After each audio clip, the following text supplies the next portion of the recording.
Zach, say that rain outside continues to fall and it's not going anywhere anytime soon. And we've got complete coverage tonight. We'll check back in with Zach in a moment. First, let's start by taking a look at some of the areas hardest hit by all this rain. Chelsea, Rarrick is just back from the northern neck, and that's one of the areas completely saturated already. Chelsea, tell us what you saw. Well, Candace, here along Cutshaw Avenue in Richmond, we can sometimes see flooding, but this is nothing compared to what those saw in the northern neck today. In fact, some communities in Lancaster County had to evacuate.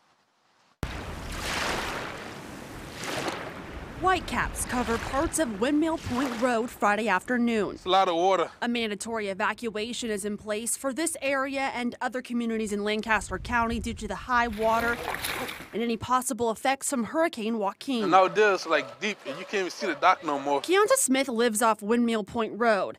Despite the evacuation, he and several others decided to ride the storm out. But we didn't really think it was going to be this much water, so we just basically stayed down here. With his front and backyard covered in water, Keonta put these cushions outside his door to try and prevent any water from coming inside. The water was about right here. Emergency officials say they can't force people out of their homes, but say they're on their own if they come across any issues.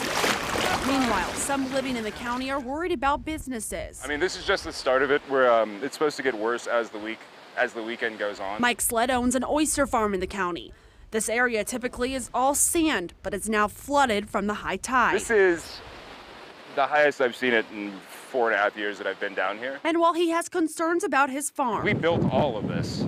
Blood, sweat, and tears. Mike is trying to stay positive through all this wind and rain. Hopefully, Mother Nature doesn't take it out. Now, Keonta Smith tells me that he and others who are at that apartment do plan to probably get out of there in case the water gets any higher. Working for you tonight, I'm Chelsea Rarrick for CBS 6 News.